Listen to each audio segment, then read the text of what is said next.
मैं प्रधानमंत्री जी को याद दिलाना चाहता हूं कि 1985 में स्वर्गीय श्री राजीव गांधी जी ने 6 डिजीज, जिसमें BCG, tuberculosis, polio, DPT, measles, tetanus, इनके खिलाफ एक जंग लड़ी। पर हमने इवेंटोलॉजी नहीं करी, हमने थैंक यू करके पूरे देश में इश्तिहार नहीं लगाए कि थैंक यू फलाना जी, ऐसा इश्तिहार नहीं लगाया। हमने ये बताने की कोशिश नहीं करी कि ये मुफ्त है, क्योंकि इस देश में कुछ भी मुफ्त नहीं है, क्योंकि हमारा ही पैसा है, करदाताओं का पैसा करदाताओं पर खर्च हो रहा है।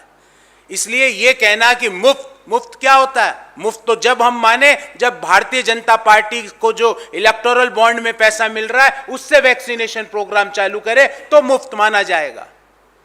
आप क्या मुफ्त? 23 लाख करोड़ रुपया आपने सिर्फ ईंधन पर, पेट्रोल और डीजल पर एक्साइज ड्यूटी से कमाया है, और 23 लाख का 2% आपने 35,000 करोड़ वैक्सीनेशन पे डाला है।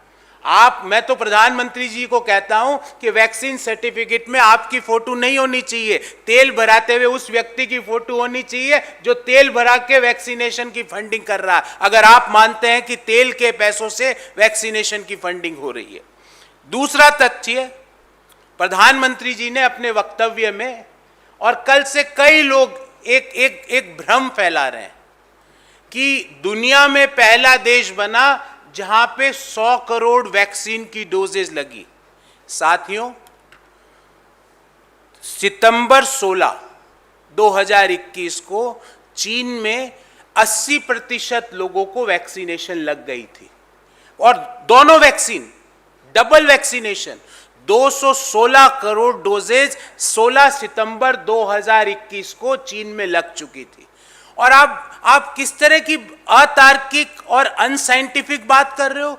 दूसरे देश से आपकी तुलना और हमारी तुलना कैसे हो सकती है? मैं प्रधानमंत्री जी और उनके जो कार्यालय में जो उनके स्पीच लिखते हैं, क्योंकि प्रधानमंत्री जी को तो पता नहीं, उनको तो टीवी पे सामने खड़े होकर बोलना है जो वो 2-4 पेज लिखे हुए हैं। उनसे पूछना चाहता हूं, दुनिया के कितने देश की आबादी 50 करोड़ से ज्यादा है? सिर्फ 2 ही देशों की दुनिया में आबादी 50 करोड़ से ज्यादा है, एक है चीन, दूसरा है भारत। चीन 216 करोड़ वैक्सीन सितंबर 16, 2021 को लगवा चुका है। 80% चीन की आबादी सितंबर 16, 2021 को डबली वैक्सीनेटेड हो चुकी है। तो क्या हम हमारी तुलना कोई ऐसे मुल्क से करें जिसकी आबादी 3 करोड़ ही है? आप कह रहे हो कि हमने 100 करोड़ लगा लिए, जिस मुल्क की आबादी 3 करोड़ है तो वहां तो 6 करोड़ ही लगेंगे ना। ये इससे ज्यादा अनसाइंटिफिक बात आप क्यों कर रहे हो? जब हम 50 करोड़ से ऊपर की आबादी के 2 ही देश है दुनिया में, तो हम हमारी तुलना, वैक्सीनेशन की गति की तुलना चीन से हमें करनी चाहिए, जो 1 महीने पहले का डाटा है कि 80% अपनी जनसंख्या को टोटल डबली वैक्सीनेटेड कर चुका था। आज का डाटा तो मुझे लगता है कि 95% से भी ज्यादा उसका पूरी पॉपुलेशन डबली वैक्सीनेटेड हो चुकी होगी। हम पूछना चाहते हैं कि क्या ये महोत्सव का समय, जब 50% के लगभग देश की जनसंख्या को एक भी वैक्सीन नहीं लगा, 50% of the population of our country is not having any vaccination, do we require to celebrate this day? ये दिन महोत्सव का है जब 50% जनसंख्या को एक वैक्सीन नहीं लगा है। क्या ये महोत्सव का समय जब चीन में 1 महीना पहले 80% जनसंख्या डबली वैक्सीनेटेड हो गई थी, हमारे यहां 20% आज हुई है, और प्रिसाइसली बोलूं तो 21%, 21% हमारी डबल वैक्सीनेशन हुई है। चीन की 1 महीना पहले 80% डबली वैक्सीनेशन हो चुका था, आज लगभग 90 से 95% के बीच होगा। क्या यह महोत्सव का समय? क्या यह महोत्सव का समय है कि 18 से कम उम्र के बच्चे जो स्कूल जाने को लालायित हो रहे हैं, कॉलेज गोइंग स्टूडेंट्स कॉलेज जाने को लालायित हो रहे हैं, उनके लिए अभी तक वैक्सीनेशन प्रोग्राम अनाउंस नहीं हुआ है? क्या ये महोत्सव का समय जब हम ये कहते हैं कि देश में निरंतर वैक्सीनेशन की दर पिछले 10 दिनों में घटी है? You will be surprised to know in last 10 days the average vaccination per day got reduced, and this is precisely in last 7 days it is 47 lakh per day. Last 10 days October 11 to October 20 47 lakh doses पर दिन लगी है. उससे पहले वाले सप्ताहों में 88 लाख 72 लाख थी. निरंतर आपकी वैक्सीनेशन पर डे की जो रफ्तार है वो कम हो रही है, और आप यहां पे महोत्सव मना रहे हो.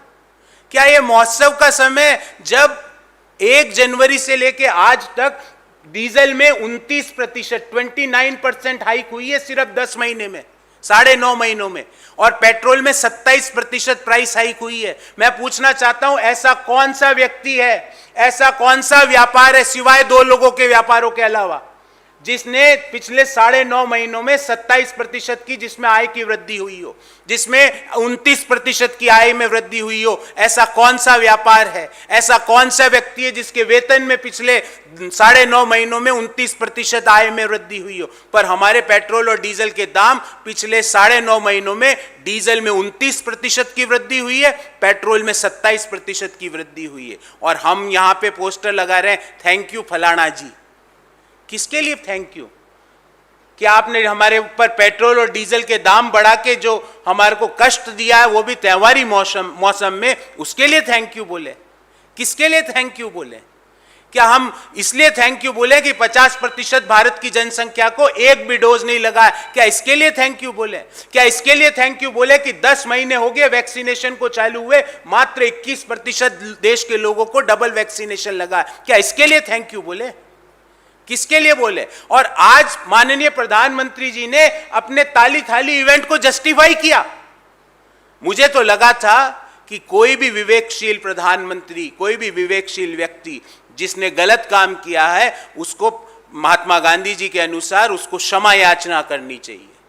पर वो तो आज जस्टिफाई कर रहे हैं कि जिस समय दुनिया के देश वैक्सीनेशंस के ऑर्डर बुक कर रहे थे, और मेरे पास पूरे देशों का डेटा है, भले वो अमेरिका हो, कनाडा हो, जर्मनी हो, इंडोनेशिया हो, इजराइल हो, जब पिछले साल मई, जून, जुलाई, अगस्त, सितंबर में वैक्सीनेशन के ऑर्डर्स बुक किए जा रहे थे, जब हम ताली थाली बजा रहे थे. अगर आपको हमारा वीडियो पसंद आया हो तो इसे लाइक करें, सब्सक्राइब करें और साथ ही बेल आइकन दबाना ना भूलें.